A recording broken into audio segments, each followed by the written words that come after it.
J'ai le plaisir de recevoir dans nos studios le candidat du Parti populaire du Canada dans la circonscription de Châteauguay, les Jardins de Napierville, Nicolas Guérin. Bonjour, Monsieur Guérin. Bonjour Hugo, comment ça va? Ça va très bien, merci. Je suis très heureux de vous recevoir aujourd'hui. Tout d'abord, comment ça passe votre campagne électorale? Êtes-vous satisfait du travail accompli jusqu'à maintenant? Pour moi, c'est une première expérience, beaucoup d'apprentissage. On peut mettre plus de stress sur l'apprentissage. Mais sincèrement, on a ramassé des signatures, j'ai rencontré beaucoup de gens. J'ai fait du porte-à-porte, on s'est tenu devant Maxi ici à Châteauguay, on a été aussi au Maxi et au Tim Hortons dans le coin de Saint-Rémy. Et puis j'ai eu des bénévoles en équipe volante un peu partout là, sur le territoire le long de la frontière. Donc on a fait une bonne job pour récolter les signatures. Pour ce qui est de la pose des pancartes, là c'est en cours. Je les ai reçues récemment, fait que j'en ai posé cette semaine. J'en ai d'autres à placarder à travers le territoire. J'estime que normalement, quand cette entrevue-là va passer, je devrais avoir terminé de les distribuer. C'est un premier saut en politique pour vous. Pourquoi vous lancez en politique? Et est-ce que c'est vous qui avez choisi le Parti populaire du Canada ou c'est le Parti populaire du Canada qui vous a choisi? Bon, écoutez, oui, c'est un premier saut en politique.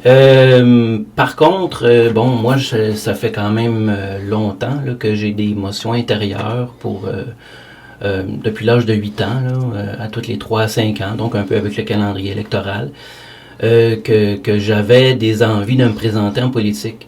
Mais ça ne s'est jamais concrétisé, principalement parce que, je pouvais pas compromettre mon intégrité. Je voyais que la politique, principalement, se faisait avec des sondages et il n'y avait pas véritablement de plateforme stable avec des valeurs qui changent pas puis qu'on pousse toujours dans la même direction. Il y avait tout le temps des changements à tous les cycles électoraux. Oui, il y a de l'adaptation, c'est normal, écoute, mais quand les valeurs changent de A à Z, non. Et puis là, pourquoi le saut en politique maintenant? Eh bien, on est rendu avec un gouvernement qui est très lourd à Ottawa, pas simplement à Ottawa, mais dans les provinces, au niveau municipal aussi.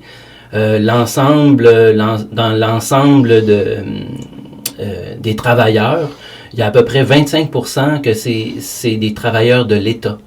Donc, on s'en va de plus en plus vers un communisme.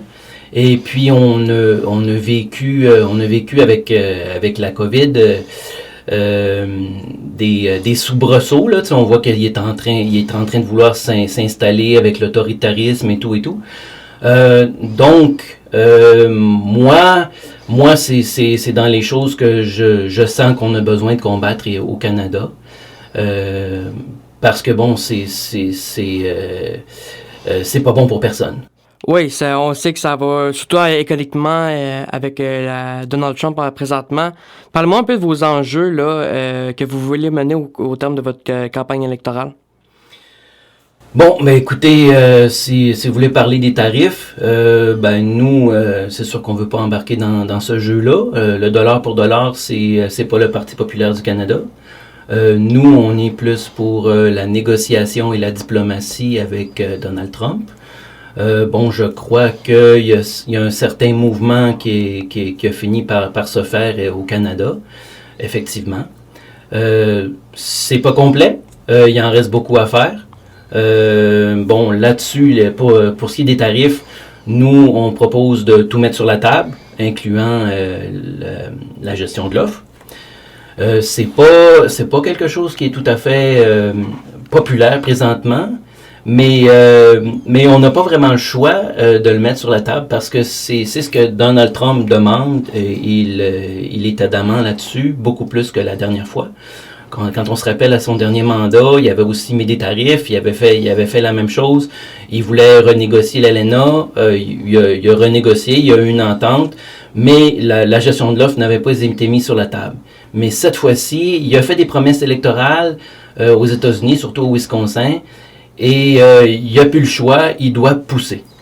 Il y a aussi l'immigration, que c'est quand même un enjeu important de votre campagne. Oui, effectivement, c'est bien vous le mentionnez. L'immigration, nous, en fait, on est pour l'immigration, mais on est contre l'immigration de masse. Parce que l'immigration de masse, ça vient toucher les emplois, ça vient toucher les logements, ça vient toucher toute la demande au niveau des services. Donc, ça fait que nos logements sont plus chers, ça fait que nos emplois sont plus précaires, ça fait aussi que notre épicerie, elle devient plus chère. Et ça, c'est une raison pourquoi vous êtes en politique. Mais c'est quoi si on parle maintenant plus concret, là, ici à Châteauguay, dans votre circonscription où vous menez votre campagne, c'est quoi les enjeux là, principaux qui préoccupent vos citoyens? Moi, je dirais, en tout cas, je sais pas, mon expérience des gens que j'ai rencontrés, la plupart étaient découragés, vraiment découragés. Ils étaient atteints vraiment par la noirceur. Ils croyaient plus du tout au système. La plupart veulent plus voter. Ils veulent carrément tout abandonner. J'ai essayé de leur donner des espoirs, mais quand on est pris dans une grosse vague émotionnelle de noirceur, souvent c'est pire que bien. Mais j'ai quand même essayé parce que nous on se présente pour justement diminuer la corruption. Entre autres, diminuer la corruption parce qu'on veut, en réduisant le gouvernement,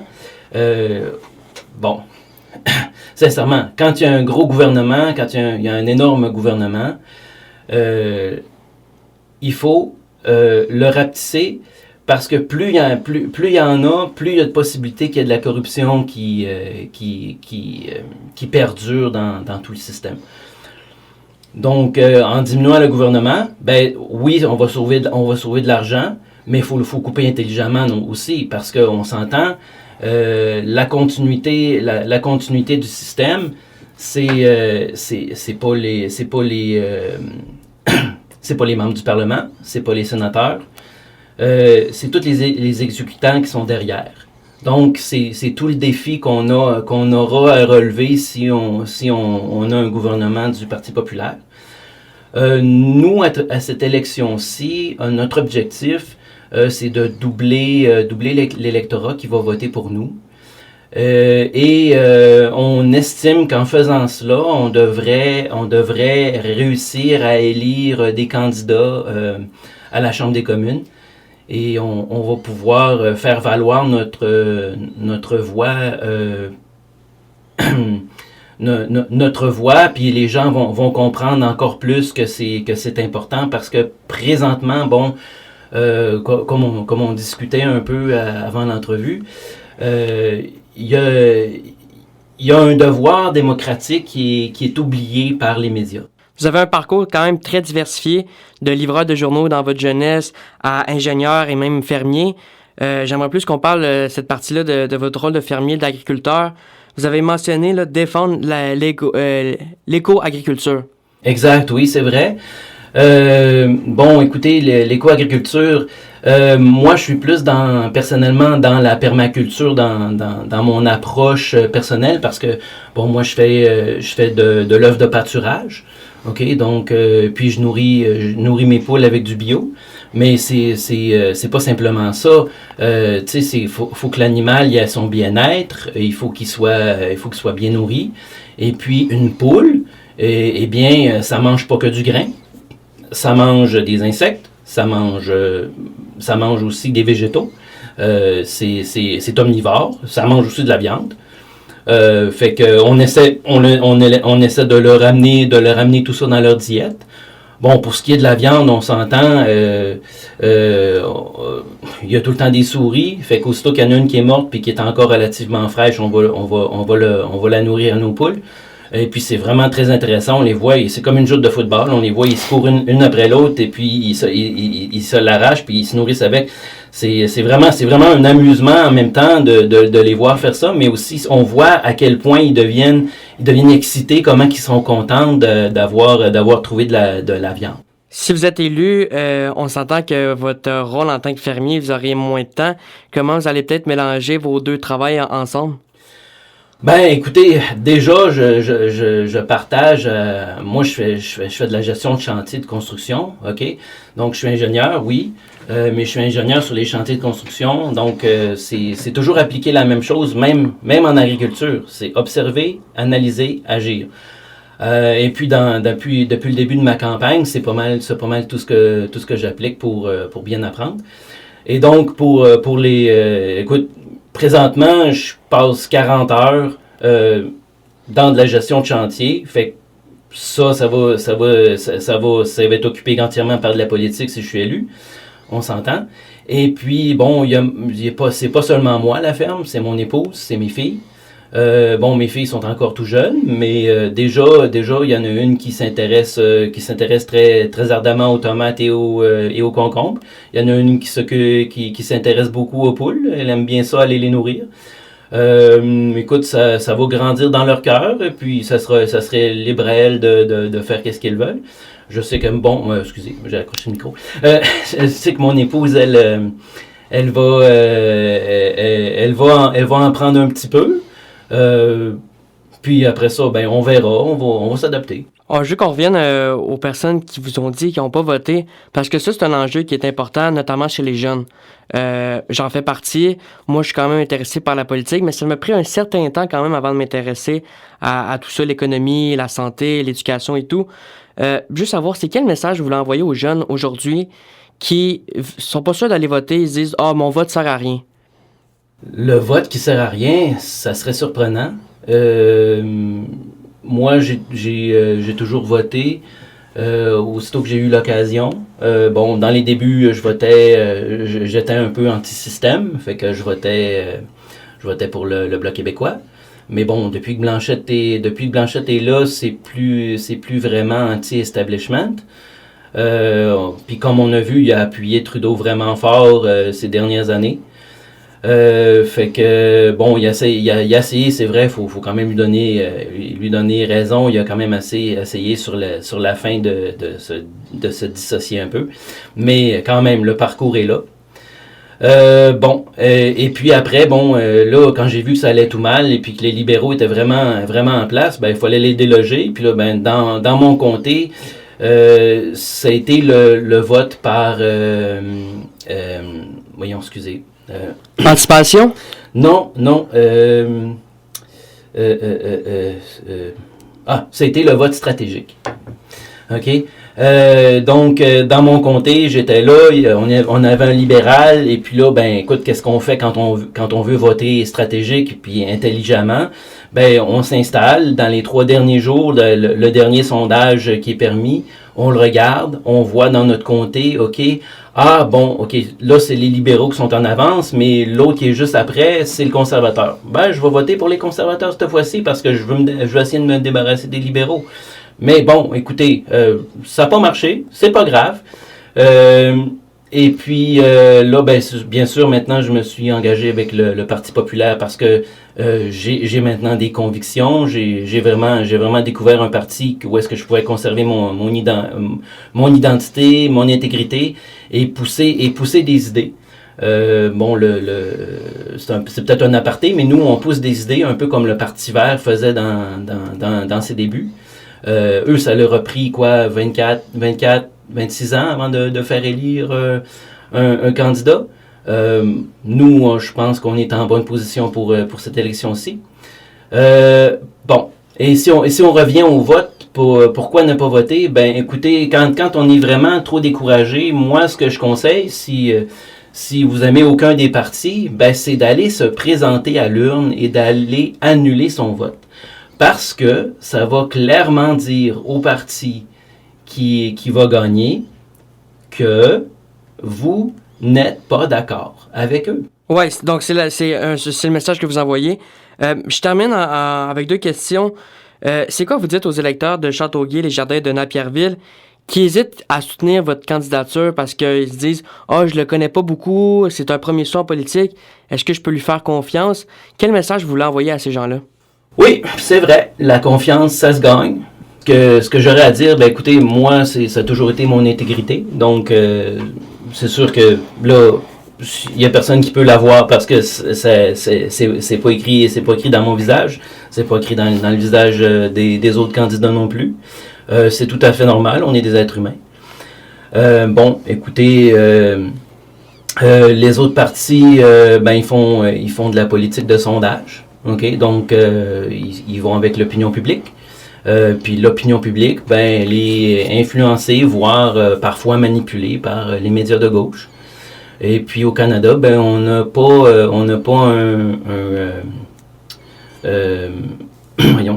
un média de droite là, comme aux États-Unis, Fox News. Ok, donc c'est sûr que l'opinion publique, elle s'en va juste dans une direction. Fait que si nous en tant qu'un nouveau parti, on veut améliorer les choses, il faut continuer à pousser nos idées, à les répéter, à les expliquer. Et puis si les gens veulent donner leur chance au Parti populaire, ils peuvent. On s'entend dans le comté.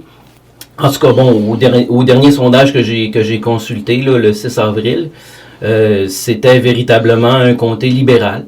OK. Et puis, le vote stratégique, c'est le Bloc québécois dans le comté, si on veut les tasser, effectivement. Par contre, nous, on compte vraiment sur les gens qui sont convaincus pour voter pour nous. S'ils veulent continuer, tant mieux. S'ils veulent nous donner notre chance, tant mieux. Je sais que ça a été très difficile dans le porte-à-porte. Les gens disaient « Ah, je vote libéral. » OK, c'est beau. Mais les libéraux classiques, on s'entend, avaient une très forte tendance à l'apport à la liberté.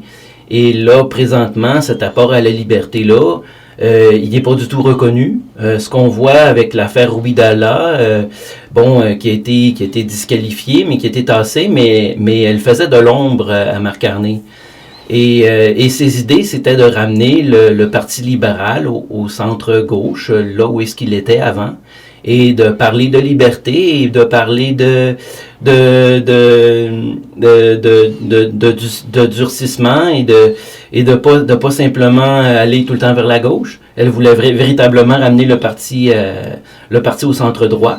Donc tous ces gens-là qui ne se retrouvent plus dans le parti de Marc Carney, parce que ils ont vu les abus pendant sa campagne au leadership. On s'entend, ils ont disqualifié le 2/3 des candidats et puis ils ont enlevé le droit de vote aux 2/3 à peu près des membres parce que ils ont trouvé des raisons. Moi je peux pas dire exactement c'est quoi. Je suis pas dans le secret des yeux comme on dit. Mais ce que j'en vois, moi je trouve qu'il y avait beaucoup de corruption dans le parti, donc c'est pas véritablement libre. OK? Et puis là, on s'entend, les conservateurs aussi font de la politique de sondage. Ils abandonnent leur base. Et ils crient au vote splitting, la découpe du vote. Oui, je le comprends, parce que si eux essaient de découper le vote libéral en parlant de choses libérales, et ils se font voler leurs idées libérales. Marc Carney c'est pas gêné. Et là, c'est sûr que d'un côté, il y a le Parti populaire qui est la conviction, là où est-ce qu'était le Parti conservateur avant. OK? On est au centre droit. Et eux sont partis vers la gauche. Donc, d'un côté, ils perdent leur base, puis de l'autre côté, ils réussissent pas à aller chercher le vote libéral. Donc, c'est sûr que c'est pas bon pour eux. Je termine en vous posant la question, c'est quoi la suite des choses pour vous d'ici le 28 avril? Qu'est-ce qu'il vous reste à faire? Qu'est-ce qu'il me reste à faire? Écoutez, j'aimerais bien continuer à faire du porte-à-porte. Par contre, ça ne nous amène pas autant de visibilité que j'estime qu'on a besoin. Donc, peut-être qu'il y a certaines personnes qui ont, parmi votre auditoire qui auront remarqué, mais je m'installe à l'angle de Saint-Jean-Baptiste et de l'Industriel avec mon fanion. Puis, j'essaie d'avoir un petit message tous les jours pour les gens. Bien sûr, c'est quand je peux, parce que quand il y a la grosse tempête de neige, ça vaut pas la peine. Ouais, ça, c'est un autre enjeu aussi. Ben, Monsieur Guérin, c'est complet pour nous aujourd'hui.